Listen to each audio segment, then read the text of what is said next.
I request everyone to please be seated as we now begin with our next session.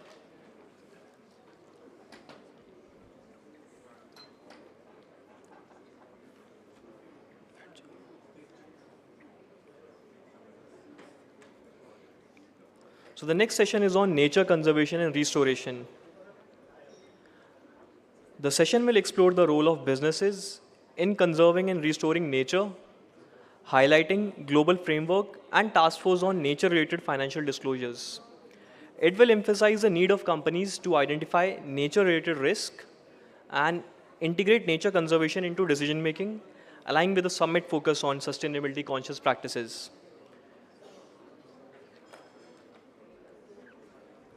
कशिश आ गए ना सारे मैं बुला लूँ स्टेज पर हाँ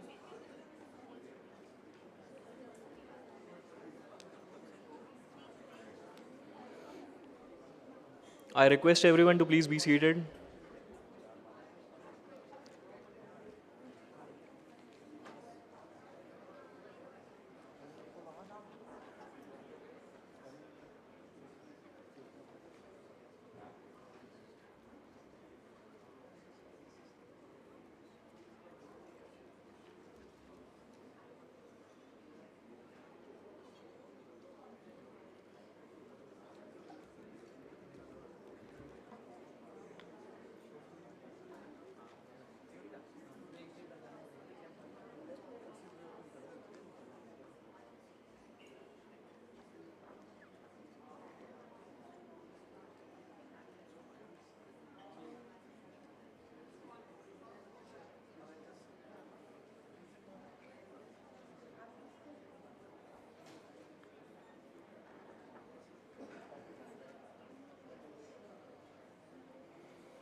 It's my honor and privilege to welcome our distinguished panel members and moderator to the dais.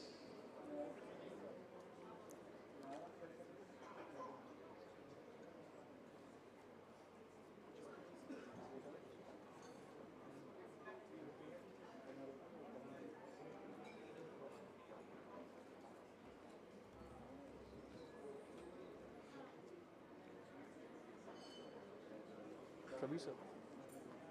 Pravi sir. Please do dice play.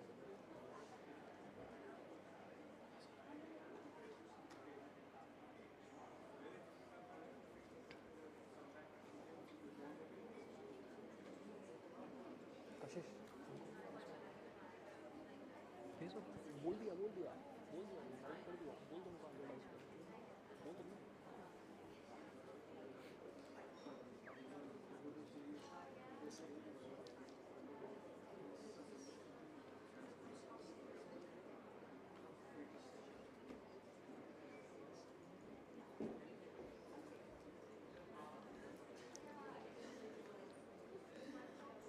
Welcome everyone.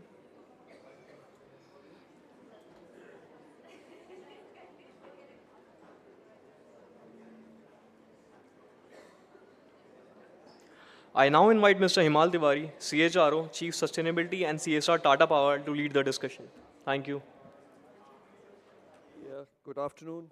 Good afternoon. Is my voice all right? Just to check. All right. So good. What a session we had earlier. I think reflection on what the minister was saying, and of course others, including seniors and also Mr. Puri, is amongst other things is a phenomenal point that was made on lifestyle. And again, as we see the lens of sustainability, as they say, many roads to heaven, and there are many paths to it. And we at this session will pick up one of them, which is ecosystem conservation and restoration, which is one key part of it. It is very timely. We see that a lot of, and the data was shared that in the instances of climate change, instances of disruptions are happening, and perhaps we will find them on an increasing degree. At the same time, a key part would be ecosystem. And ecosystem is a complex topic, and a topic that actually, if you see the evolution of perhaps the way that the dialogue on sustainability has evolved, it is catching up. You see climate part of this thing has been, really up, and it's much more in discussion, much more framed. Some of this is coming about, and I think in some shape and form, this is the evolving dialogue that we need to have. It's a very complex topic, and a key part is how businesses are getting involved in it, how corporates are getting involved in it. And I think what we would want to do in this session is, with this panel that we have across, representation, and I think I'll introduce them separately, is how do we come together of making this come alive and addressing some very complex issues as a collective. A collective is very important. Even the minister had mentioned that, this is something that transcends, and this is much more, it's not only government, it's not only, NGOs and policymakers, the regulators, the corporate, and of course the society at large. So it's a very important topic for all of us. And again, while the framework is getting involved, we had the coming Montreal, Global Diversity Framework, and the TNFD as it is evolving. It is getting more clearer, but yet also we talk about implementation issues, interpretation issues. We talk about how corporates are responding to it. And again, this entire classical, business versus or business and kind of discussions are coming up, and I think we need to address it in this. Perhaps we will try to address it in a candid, open fashion. So this session also we will unveil what is the IBBI 2.0. As some of you are aware, India Business and Biodiversity Initiative is now 10 years old along with CII, and I think one needs to compliment CII to take this for all these years, and today we will unveil a more refreshed, updated, and in sync with what is the reality, and of course updated with the Montreal framework, and of course taking inputs from what is happening here globally, and of course feedback from the industry. This is IBBI 2.0 will unveil what is the contemporary, forward-looking, response from the partnership that we are having along with CII. All of us are here, and again, I will encourage all of you to participate in it, whatever is IBBI 2.0 platforms and initiatives and other initiatives. So I think we will unveil it in times to come. Again, I'll deep dive into what this session is. First, of course, my introduction. My name is Himal Tiwari. I head HR, Sustainability and CSR for Tata Power Group of Companies. A little bit of my background. I've initial part of my life was in consulting. I then worked with Tata Sons. I was in the corporate, looking at corporate leadership, corporate governance type of roles, and then I moved to Tata Power 6 years back. In the spirit of what we do at Tata's, it has been a core part of what we do in response to business. Even before some of the frameworks came in, a way to respond to aspects like biodiversity and conservation were heart and center. Some of you are aware, Tata Power ran the Mahaseer program, and this is now the 5th decade of it. Again, some of us on the panel were involved in it, and it is a program that was in our hydro basins. We have hydro plants. This was a species that was endangered, systemic action over a period of time, and working with communities, working with conservation, and well, in 2020 report by WWF made Mahaseer, one species of Mahaseer came out of the endangered red category out of it.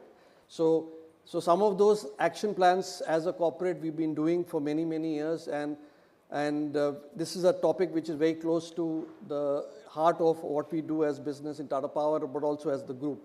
So in this, I would like to also now introduce my panel here, very distinguished panel.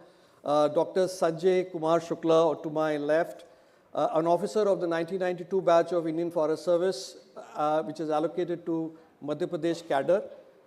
Presently, he is the Member Secretary, Central Zoo Authority under the Ministry of Environment, Forest and Climate Change. He's also additional Director of Wildlife Crime Control Bureau. Dr. Shukla actually has an extremely wide range of experience. He comes in different branches of forestry, including wildlife conservation, and served as the Field Director of Kanha Tiger Reserve, Madhya Pradesh, and also the Inspector General of Forest, Ministry of Environment, Forest and Climate Change. He has, to his credit, a lot of several publications relating to conservation, and is a renowned conservation photographer with images in many national and international publications. Welcome to the panel, sir. Thank you. Also introducing to my right, Mr. Ravi Singh, who is the CEO and Secretary General, WWF India, very familiar face for all of us.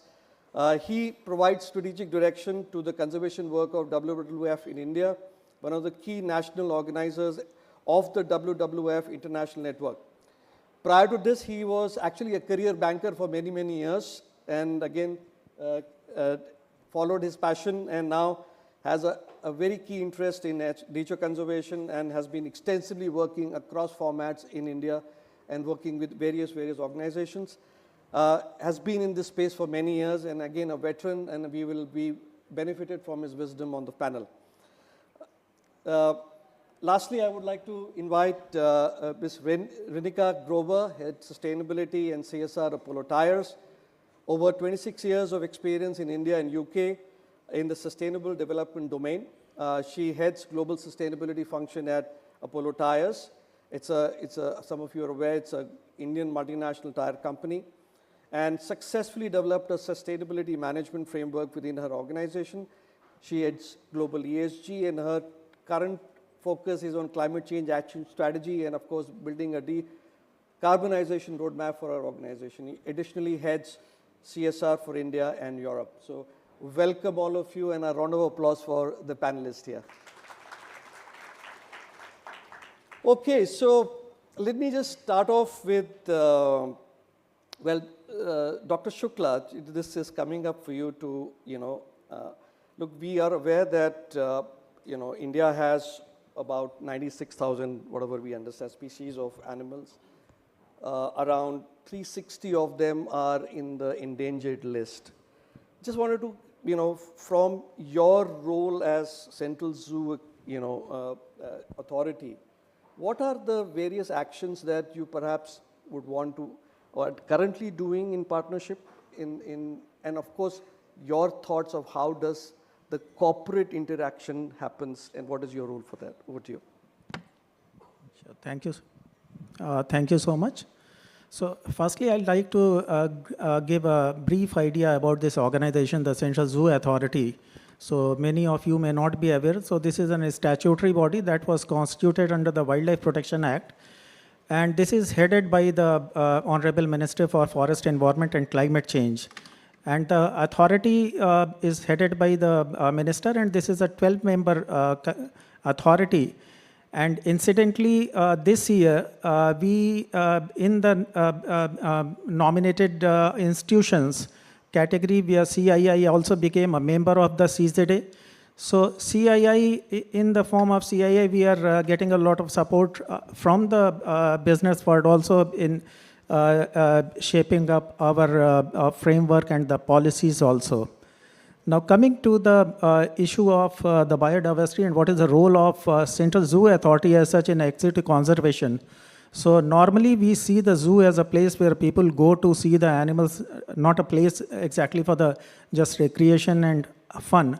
So these are the places where we are putting up a lot of effort for the ex-situ conservation for all those species which are under pressure, and there is a threat of getting extinct from the field. So just to give you an example, like some of the species for which we are doing, and they are really doing good. So we identified 75 endangered and critically endangered species that includes many of the mammals, birds, reptiles, and even the amphibians. So one of the species, red panda, one of our zoo, Padmata Naidu Himalayan Zoological Park, that is also known as Darjeeling Zoo. So they are doing extremely good work in the red panda conservation. So when we do the ex-situ conservation, so we do it in a scientific way. We maintain stud books, and just to maintain the heterozygosity in the bloodline, we also get the animals from the other countries. So the founder population for the red panda program was also, we got many animals from other European countries, Netherlands, then New Zealand, Australia. So this has been one of the most successful programs. Last year, we released 3 females which were bred in captivity, and in the Singalila National Park, they mated there with the male partners, and they gave birth to cubs. So that way, we are just doing this effort for rewilding or back to the wild of this species, which is on the verge of have a lot of threat in the nature as such, in the wild. This year, World Association of Zoo and Aquarium, that annually they organize a conference in one of the locations. Last year it was in US, and this year it is in Australia, and would be organized in November. So they have identified 3 best conservation projects across the globe, and it ranks among top 3, and maybe, I'm not sure, like it may be one of the best projects to be recognized internationally. Another one very good effort is being taken up is about the snow leopards. So for last 4 decades, again the Padmaja Naidu Himalayan Zoological Park, and in the captivity we have bred around 80 cubs have been born in captivity. And this is quite a good number and the largest population in captivity across the globe. So this is one of the things. Now coming to one major effort which we are doing is about the frozen zoo or the biobanking, where we also do need support of the corporate world in this sort of effort. Just to give an example to the audience, like one of the species like Northern African white rhinos, now they are almost extinct because there are only 2 females left, that too in one of the conservancy in Kenya, Al Pajato. So there are, not being any male there, so it means they are virtually extinct. But San Diego Zoo, in their frozen biobanking facility, they have a genetic material of about 12 different individuals. So like the Przewalski horses, which once they got extinct in the wild, so they were cloned, and then they were able to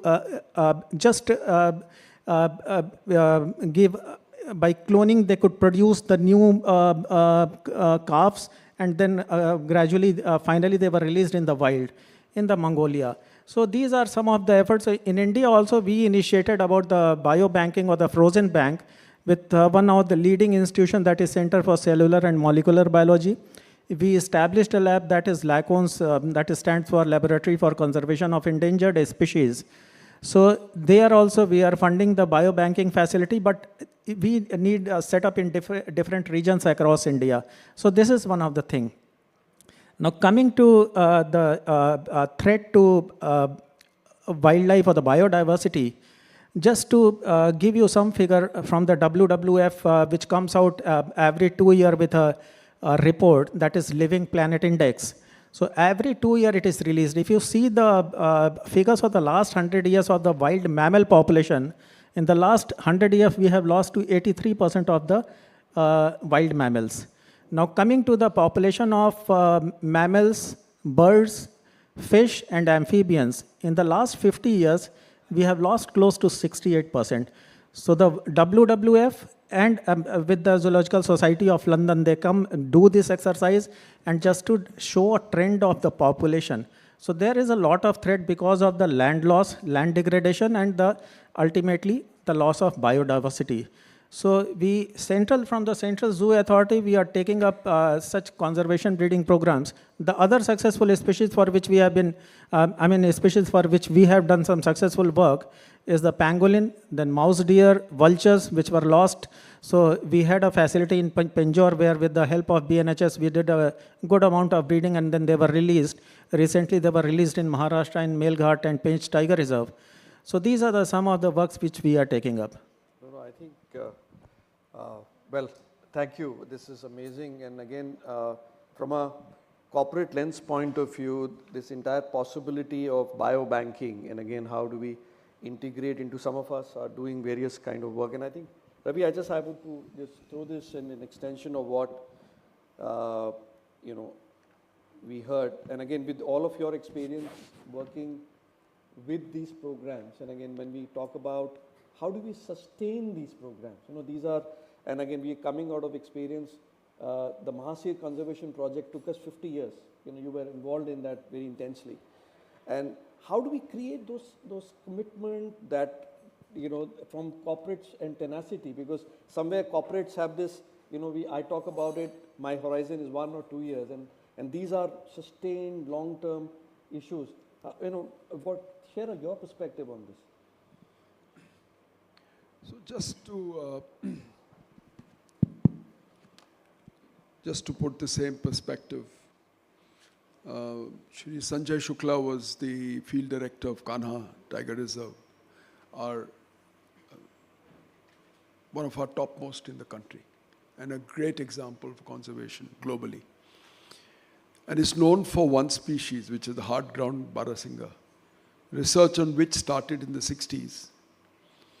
It took us somewhere close to 40 years or more to stabilize the population, to enable it to go back and relocate it into areas where it thrived earlier. Like Satpura and Bandhavgarh. It took more than 40 years, almost, I think. Yes, 40 years. Yeah. Tigers, who generally are better at adaptation, and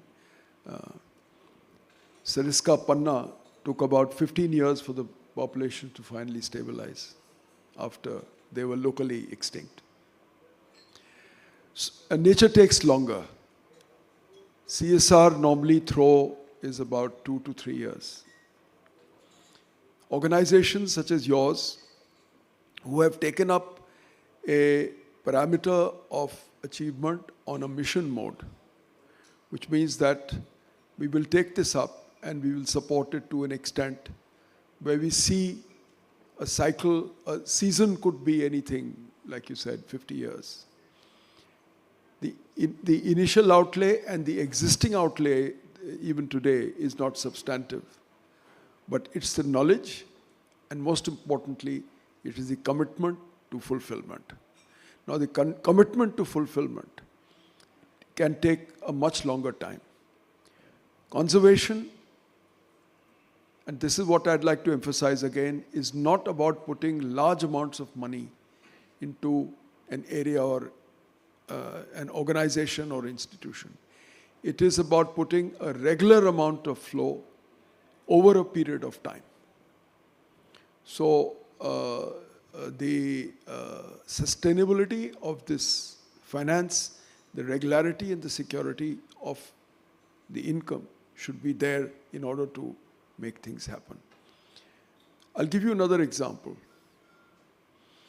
Wetlands, which looks pretty innocuous, once you lose their value in terms of their biodiversity, it can take between 5 to 7 years to come back. One of our best wetlands in northern India is Bharatpur. It's a national park. It's a heritage site. It's an area of very high importance in terms of ornithology, bird activity is concerned. Twice in the last 20 years, it has been attacked by various issues, invasives, no rain, no water, all those issues. And this year it is overflowing, and it is not exactly short of water. And on the other hand, it might flood over. Both these issues, dryness in a wetland is a part of its life. Overflowing too But between these two parameters must come regularity. That means there's proper management, there's proper research, there's proper understanding.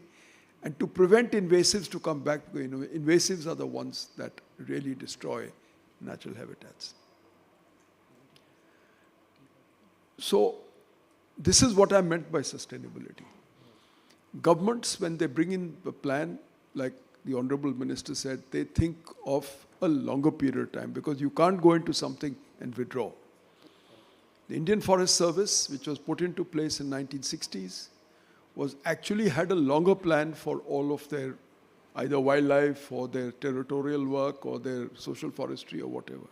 They couldn't work on a 2-year, 3-year, 4-year cycle.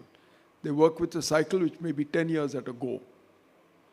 Similarly, I would request that we are sitting in an industry forum with one of the top organizations of the country, CII, and looking at issues like sustainability and environment management. And you spoke about the IBBI, which are examples which are not followed anywhere else in the world. Let me just say this very openly, in my experience. And therefore, we need influence from this fora to be able to say, even if you have to spend money under CSR or whichever head, don't do it for a period of 2 years or 3 years. Try and make it sustainable, at least in this subject what we are discussing. Yeah, okay.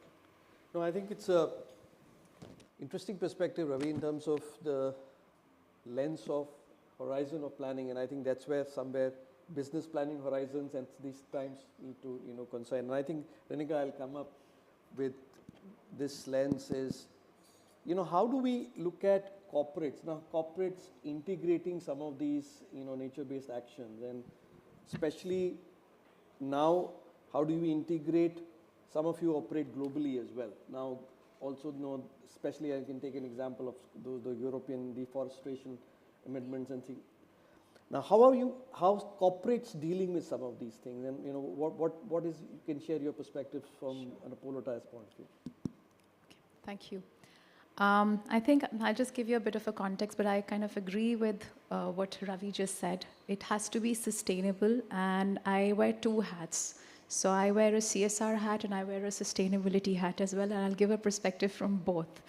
But when we're talking about biodiversity, and of course, we know that there is a momentous decline over the last few years, and it's absolutely huge. And we are seeing that happen year on year. And mainly, why does that happen? If we look at, there are 2 areas specifically. One is, which is very, very important for the corporates as well, is climate change that I had. And looking at decarbonization. And now there is a bit of a catch point here as well. So usually when you see, all the countries, the way they are making their ambitions of net zero, whilst it's very important to move away from fossil fuel, increase your renewable energy, but recently, and specifically in the World Economic Forum recently, there was a huge conversation around biodiversity credits and nature-based solutions. Why is that? Because when you're looking at hard-to-abate areas specifically, then you're looking at offsets as well, and that is not your game point, because that is not where you should be moving towards. You first need to look at various other elements, but that is one of the biggest things where we are losing. We're seeing this decline, and nature-based solutions are coming in the forefront. And the other one is human activity, deforestation. And I'm glad you actually mentioned about EUDR, which is the European Union Deforestation Regulation Act. I would say that wearing both the hats, one side where you see such regulations come up in Europe, and we are actually tackling with it as well, because natural rubber is one of our key raw material, key one. And we have to make sure that by 2025, 1st of January, we are, because of the act being there, we are complying with natural rubber coming from the forest land, which is not deforested, which is going to be very difficult because the systems are still at a very nascent stage, but the organization is working towards that. So I say that legislations are enablers. But as organizations, what do organizations do? Where do organizations see biodiversity as a very, very critical area? And that is something it's also coming into the forefront from various, the reporting elements, because the reports have leapfrogged as well recently. So you see all of that push, but within the organizations, what can we do? And I can give you a couple of areas where Apollo has been working in this space. So for us, biodiversity for a very long time has been in the forefront, and it's a global initiative. It's not something that it came from the CSR, and I am so happy that you, sir, you said that CSR spend needs to be made sure it's flowing into it, because at the end of the day, you have to make sure, and these projects are not something which is going to bring you outcomes straight away. It's not going to give that. And you have to ensure that there is a consistent way of investing in the project. So for us, when we're looking at through CSR, long back in our CSR strategy, we said that biodiversity is one of our core areas. We will invest, and we've been investing in a mangrove conservation.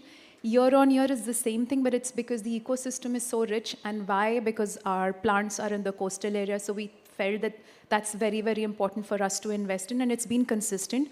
But one very important fact in CSR, which I say everywhere, is that we cannot work in silos. We have to have some kind of partnership. So we have started to look at government partnerships where, the corpus is small, but the volume and the kind of work is huge. One aspect is that, but when we're talking about the organization overall, so it's not just limited to my CSR spend. We're working in Netherlands, in Hungary, where we have a plant. We have looked at a different kind of park where we've looked at reviving it, and these are not limited to our CSR budget. Very importantly, and I'm just conscious of the time, very importantly, as an organization, when we are looking at biodiversity and ecosystems, there is an imbalance, we also realize that various aspects of our value chain are there is interface. So, I spoke about natural rubber. So at various stages, we are very, very mindful that there is impact of our operations. So what exactly can we do? So we did join IBBI through that lens very recently, saying that we need to look at, from our manufacturing operations, where exactly is the gap, what are the opportunities, where the needs are, what exactly our operations have cost, so that we can actually plug those as well. So we're very new in the space of IBBI, to be really honest, but we've actually done the assessment across our operations. And I would say, to come back to your point, you said road to heaven. It is, because when you're around there, you just see there's so much work that needs to be done. But the end game is eventually, it's those steps that that the corporates and everyone else has started. So that's the overall piece of work that I can outline in terms of interesting. I think, and also from a multinational company headquartered out of India, I think it is fascinating to see how this play happens. You have local manufacturing working with local governments. But I think I'll come to you. There's some questions that I'll come to you. Dr. Shukla, I have been in Forest Service for many years, and I think Ravi was also alluding to some of the successful examples. From the conservation point of view, if you were to share with the audience with the lens of saying, what worked well in your experience in some programs that you became signature, that worked well? What do you think were the success 2-3 mantras that you can share with us here? So I'll start with some of the global commitments we do have here in India, whether it is KMGBF or Global Land Initiative or SDG. So coming to, and then there is a bond challenge issuing the address of land degradation. If you see the global perspective, since 1990, we have lost close to 420 million hectares of forest land. In India, initially the target for us for the restoration of the degraded forest land till 2030 was 19 million hectares. Our Honorable Prime Minister himself, he increased it to 26 million hectares. This is to be achieved by 2030. By 2024, already we have achieved close to 20 million hectares. So that is quite a big achievement. Then about the issues of related to this global biodiversity frameworks. So many of our activities, because once you see the global perspective, so almost close to 23% of the agricultural land is not fit for agriculture now, and close to 75% of the area has transformed from its original state and it needs restoration. And all these issues of land loss and biodiversity, climate change, these are all interlinked, and this is a vicious cycle. So when we talk of triple planetary crisis, climate change and the pollution and the biodiversity, so we need to address these issues through various approaches. So to address all these issues, some of the schemes which government has launched, like ma'am was referring to one of the mangrove partnership, having corporate partnership with the government. So we have program that was launched last year on the World Environment Day by Honorable Prime Minister is MISTI. That is Mangrove Initiative for Shoreline Habitat and Tangible Income. So that is for restoration of the mangrove areas as well as engaging the local communities for different livelihood activities. Another is Ravi Singh ji was referring to the wetlands, how we have India in the recent past has done very well in declaring, now we have close to 85 Ramsar sites, and those wetlands have been declared.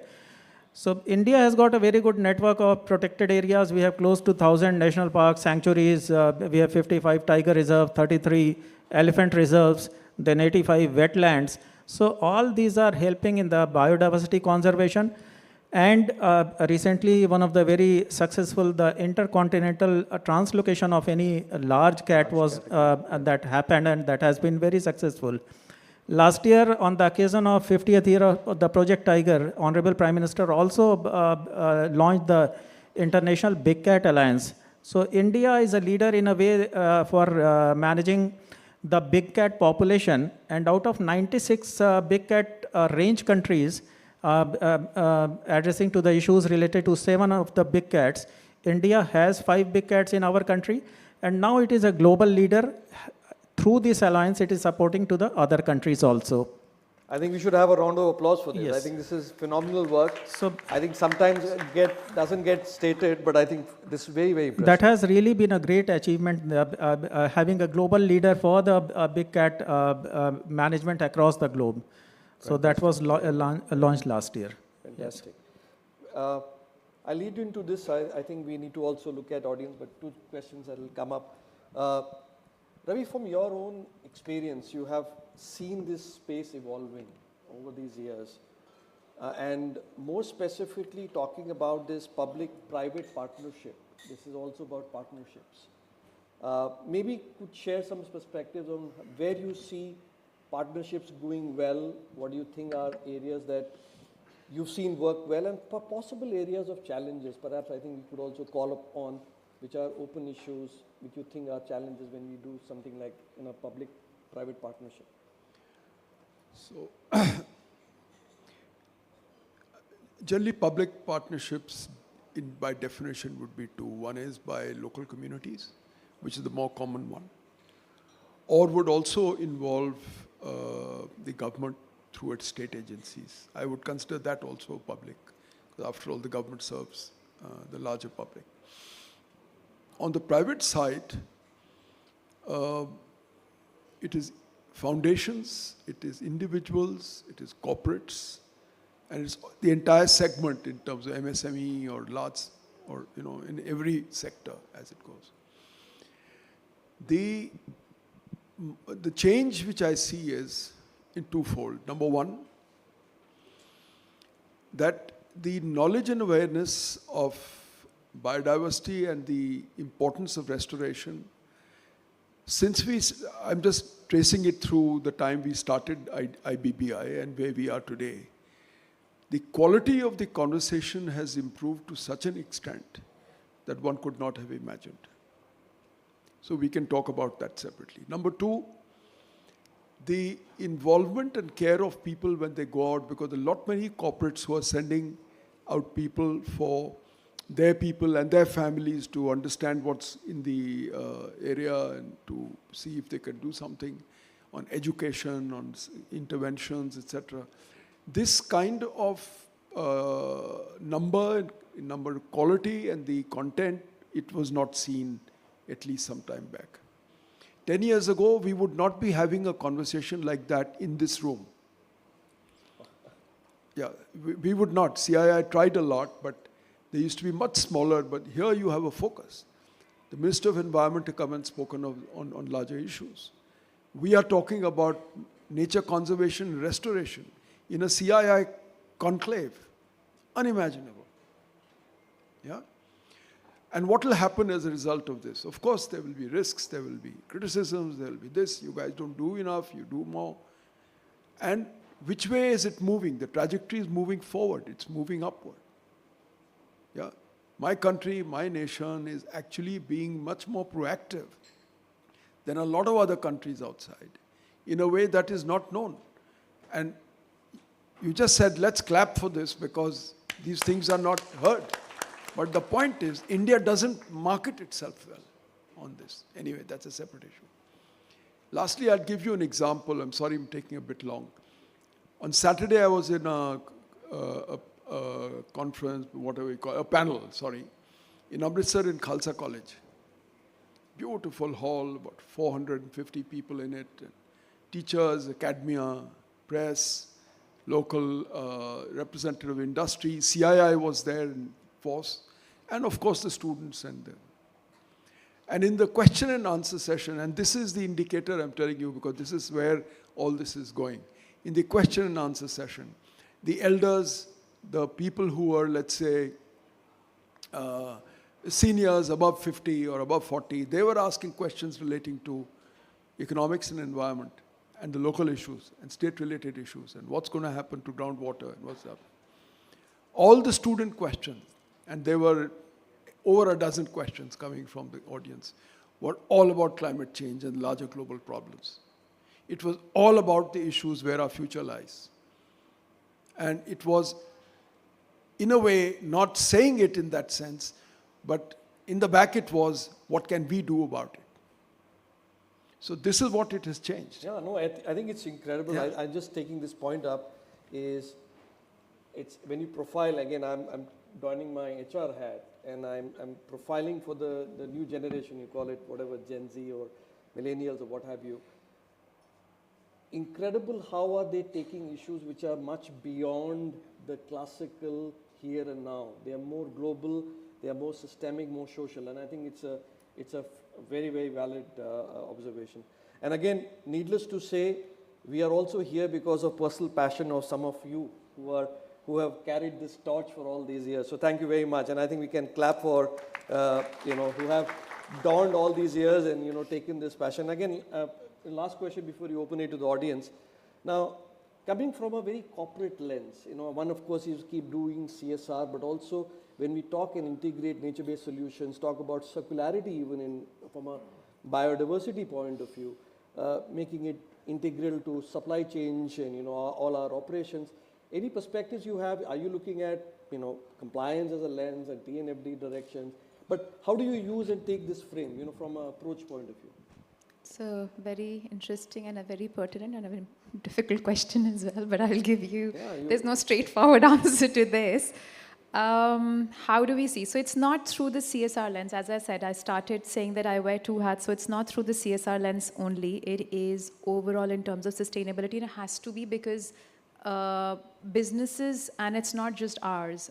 I gave you an example of, for us, where exactly, natural rubber and all that stuff. So businesses kind of understand the importance of it and how it is going to impact the livelihood side as well eventually if that's what it is. So yes, to answer your question, are we going towards TNFD? That is the approach. This is what the organization has embarked upon as well. There's one very important thing when I was just reading through this, and it's very recent, and it just said that, like in terms of when we talk about nature-based solutions, and there is a huge gap currently.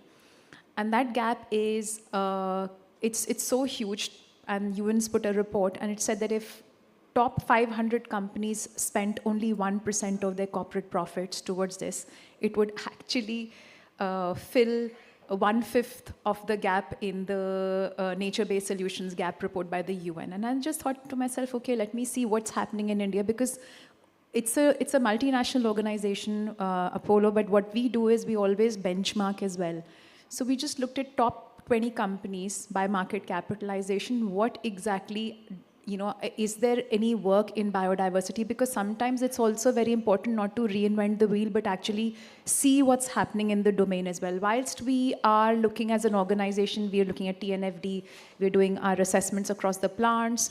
Within our plants, we have various apiculture projects. Basically, all of those small initiatives are taking place, but it's always good to see what the industry is doing as well. And top 20 or 25 companies, there is a biodiversity policy. It's over 75% of them. That's what we've. But only when you talk about commitments, very few marginally had any commitments. And I'm not saying Apollo has a commitment. We do not have any biodiversity commitment at the moment as well. But that's where it is. Like the panel is saying, there is a lot of work, and we are talking about it in India at a very early stages, and it's great.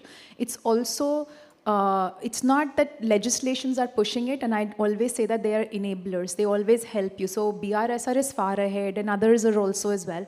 So as an organization, it's not just my CSR, it's actually my overall strategy on sustainability that actually has biodiversity as my initiative. And I won't be, and when I say I as an Apollo, won't be working only in, Apollo won't be working across in other geographies within the biodiversity, to make sure the ecosystem's in place, and to invest in other ecosystems outside of India if it was just taken as through a CSR lens. So that's, I hope that answers your question. I appreciate your answer and the way you approached it. I think in my view, in a lot of ways, yes, it is. This is a part of sustainability strategy, and sustainability strategy is a core part of business strategy. Absolutely. I think that's the continuum. Another key point that you made, and I think I want to emphasize this before you open it to the audience, is I think this is also, if there is a topic and many others, it is for partnerships. I think this is not only partnerships, which is government, regulator, us, NGOs, but also within corporates. It is such a big agenda. It is, I think we can, as corporates here, come together, work on these platforms, and I think IBBI, will provide all this. Now, on this note, perhaps we will open this up for questions. We can rotate the mic. Please introduce yourself and also direct your question to specifically anybody you want on the panel. I think there are many hands. Can somebody just, the gentleman over there, please?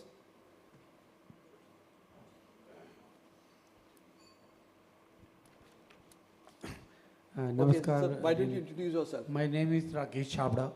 I am from R-Cube International, Gurgaon, Cyber Hub. रेनिका जी, आपसे एक सवाल था मेरा कि मैं already tyre company के साथ Yokohama Apollo tyre के साथ काम करता हूँ. लाखों गाड़ियाँ दिल्ली एनसीआर में और इंडिया में मूव करती हैं, और बहुत सारा टायर जो यूज़ टायर होता है उसको आप लोग किस तरीके से डिज़ोल्व कर रहे हैं. और मेरे पास उसका आइडिया है कि उसका पोल्यूशन कम हो सकता है, क्योंकि जलाने में बहुत नुकसान और गैसेस निकलती हैं. तो उससे फर्नीचर्स बन रहे हैं टायर से, और प्लांटर इसको हाफ कट करके प्लांटर की तरह यूज़ कर रहे हैं. चाइना में बहुत सारे लोग ओल्ड टायर से हज़ारों आइटमें बनाते हैं, और मेरा एक्सपोजर है चाइना से, काफ़ी मैं काम करता हूँ. तो मैं चाहता हूँ इंडिया में भी कुछ ऐसा आप करें जिससे पोल्यूशन कम हो इंडिया में टायरों से. वैसे I think this is a pertinent point, but I would say that हम लोग ये सर्कुलरिटी के लिए आगे एक सेशंस है. हम लोग अगर बायोडाइवर्सिटी कंजर्वेशन पे क्वेश्चंस ले तो अच्छा है, बट आपका point we will pick it up. बाद में कंसीडर कर आप सकते हैं. Just separately on the sidelines बात कर सकते हैं. ठीक है, thank you. I think we will have to go back to, yes, I think we can do a bit of a catch practice sometime later. Yes, please. I am from the Union Ministry of Social Justice and Empowerment. Sir, can I have your name as well, sir? I am Vishwaranjan. Okay. And our mandate is the protection and welfare of the disadvantaged communities, including the scheduled caste, denotified tribes, OBCs, EWS, economically weaker sections, senior citizens, transgenders, etc. I am glad that though the focus has been on sustainability, conscious world, driven by the corporate and private sector, but the panel have mentioned intuitively about the community, about the natural resources. It's not a question, it's a thought for all of you and all the audience. For any corporate aspiration, for any multinational aspiration, for any forest investment aspiration, for their venture, profit, and other responsibility to be sustainable, the primary stakeholders are the community and the nature and natural resources on which they are dependent. If we don't take care of this, I'll cite 2 examples. If we don't take care of this, it's a loss-loss situation for everybody, including the foreign investor, corporates, and profit-oriented business. 2 examples in which my ministry has been a party. In the litigation in the highest court of law, Supreme Court, order dated 18th of August 2013 against Odisha Mining Corporation, that is a government of Odisha undertaking, joint venture with Vedant Resources UK, and the case was against the particularly vulnerable tribe of Dongoria Kond in Rayagada, Nyamgiri. The case started, the violation started. Honorable Minister was from Ministry of Environment and Forest. That order was challenged by Government of Odisha and Vedant Resources UK. That was the beginning, 2003. The finality came in 2013 against Government of Odisha's Mining Corporation as well as Vedant Resources UK. Nobody has benefited. Neither Vedant Resources. I think I'm getting the essence of the question. I'm just in the spirit of time. Excuse me for that. I will respond to it more look, in Odisha, we are to the point that you're saying that the anchor of anything is community. I think is bang on. We are doing work with on the ground in Odisha in elephant conservation. A key part is the human-animal conflict. And the human-animal conflict resolution starts from our work with the community. And that is on various aspects. So I think the point is well taken. I think I think this is a very important point. And again, I'm with you. In the spirit of time, I would like to just rotate this thing. If you give me 30 seconds, I will underscore my parent department is Indian Revenue Service. We are proactively working for the foreign direct investment to be sustainable in India. We are working with the arbitration court, International Arbitration Court. We are also working with Supreme Court. We are also working with high courts. This is a forum I want to sensitize and educate all the corporate investors and their clients to take this in spirit that it should be sustainable for all. Otherwise, it's going to be a loss-loss situation for everybody, including government. Yeah. Thank you. I think it's yes. Yeah.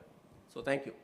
So, can you Ravi introduce Singh, yourself for the benefit of the audience? So I'm Harishchandra Prasad, founder and chairman of Mahalakshmi Group.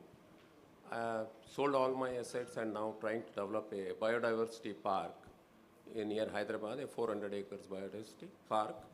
I'm part of the 3 panels in NBA, National Biodiversity Authority, Telangana State Biodiversity Authority, WWF, Telangana and Andhra advisory boards and all that stuff. But point is, Mr. Ravi Singh, what you said is the quality of conversation has improved. But what I don't still see is that out of the 5 living organisms, we still talk about 2, plant and animal. We haven't spoken about the algae, we haven't spoken about the bacteria and the mycorrhizal fungi and all that. So let me just complete. Marine also to a large extent. No, it's a good trend. Compared to last 4 years, probably we improved. But the most important thing for nature to survive, or us to survive in this planet, is the other three, not the plant alone, not the animal alone, but it is the mycorrhizal fungi in the rhizosphere that is going to survive, make us survive here. And that will survive the sixth extinction. We will not. We have only about 40, 50 years or 60 years to, take care of ourselves. We are not doing it. We are still looking at the growth. We never talk in CII about degrowth. There are a lot of other issues that we should concentrate on the macro and the micro level. So this panel, I think, should concentrate more on the other three aspects of the living organisms also. Thank you. You want to have a shot at it? I think we are also focused towards the audience that is here and the context in terms of CII. I think that discussion, sir, which you talked about, would be better served. It was started from IBBI, where the expertise amongst the organizations and the institutions lies. Because to change that conversation, to make everyone understand exactly what you're saying, you see, the conservationists understand that, the ecologists do, the forest department does, the scientists do, the doctors do. But in this kind of forum, to bring it into the change process, I think we need a cycle of IBBI to bring that into introduction.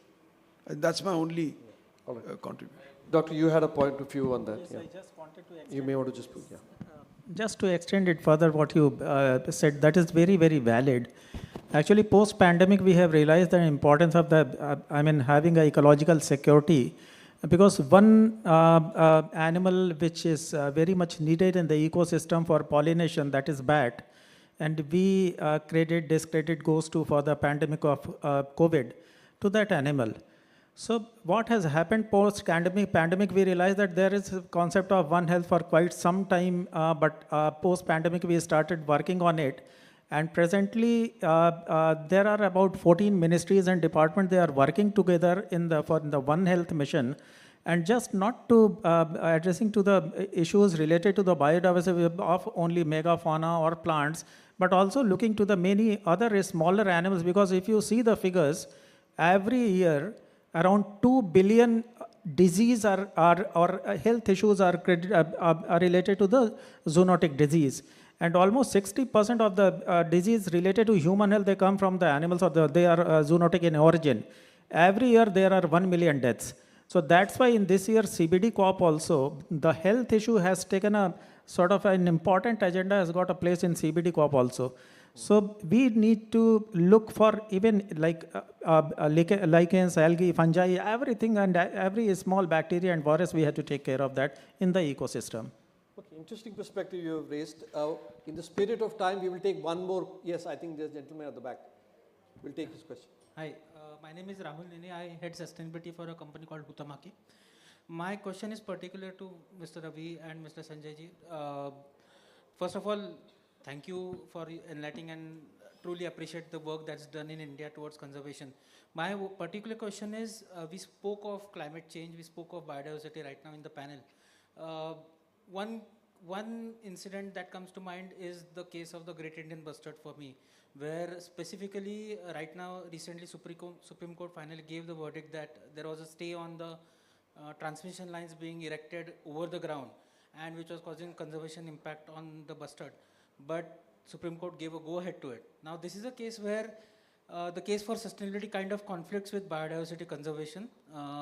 As a sustainability professional, I want the renewable energy to grow in India, while I also want the critically endangered species to be protected. In such a scenario, I just wanted to pick your brains. What could be other solutions that can work on both streams, that can ensure, and I'm sure there will be other cases. You come, sir, from Tata Power, and so you have hydropower, and you spoke of Mahasers. So I'm taking the example of this case, but what can be done in such a situation where there's a conflict of interest when it comes to sustainability, and if you can give some examples. Look, GIB is a big topic. I think, Ravi, I'll give you to sum it up. I know this is a challenge, but we understand the question. I think why don't you pick up the overall perspective? How do we manage this conflict? It's very difficult to manage it. We have less than 100 breeding birds left. And the problem is something acute in the sense that when the bustard flies, it cannot see, like other birds, when they see a wider vision. It's got a fairly, narrow vision on both sides. And with that, the habitat is changing.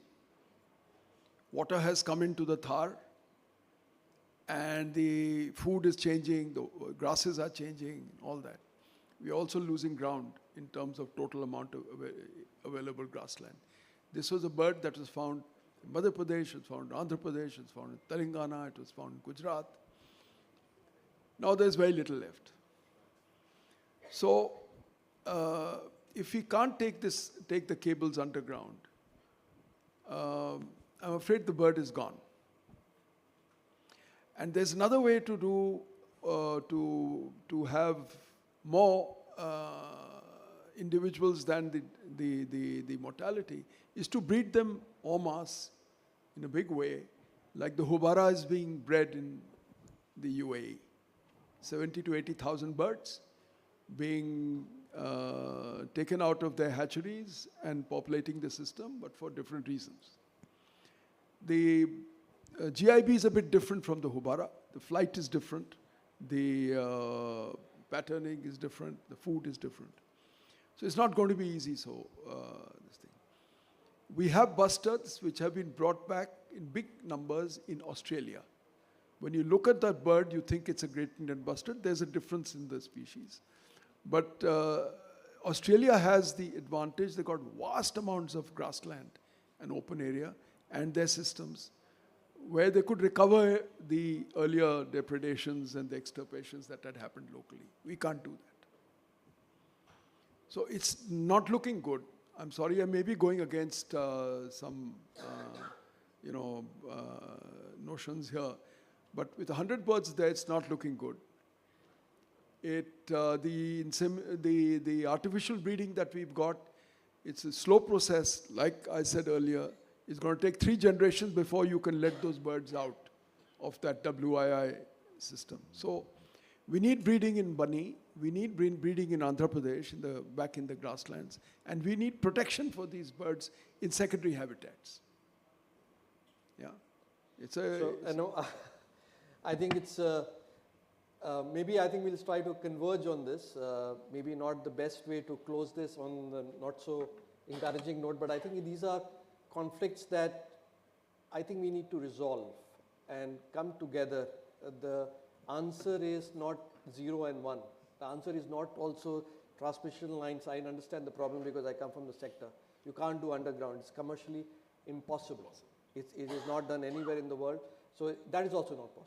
And what Ravi is highlighting is a real issue, right? And again, this is how we come together to solve this. And again, this is long, hard issues. Right down the wire, I think courts are involved. But having said that, this is a phenomenal session. I think we touched upon various issues. We also touched upon, first of course, coming together, and a lot of people who have been in these formats are mentioning that the quality of conversation has really gone up. And I think this is also kudos to the way that IBBI has nurtured this and has come together of this concept. We are now discussing very higher order issues, horizontal issues. And again, this leads into what today now we will unveil the IBBI 2.0 in front of you. And I think if you can bring it up. So please absorb it, review it, and also work with it. I think this is the way that we will co-create and find mention and create value for all of us. So I think in a way, if you can unveil, and I think this will come up as well, and we will unveil it for everybody.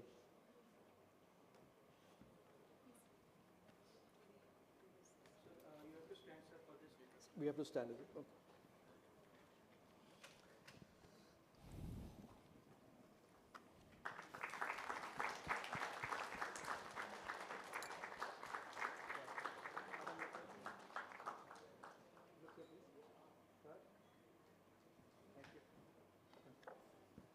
Thank you, everybody. Thank you for this session now. Thank you. Ladies and gentlemen, this concludes the session. We extend a heartfelt thanks to our esteemed panelist and moderator for providing us such valuable insights. I kindly request all our speakers to gather for a group photograph.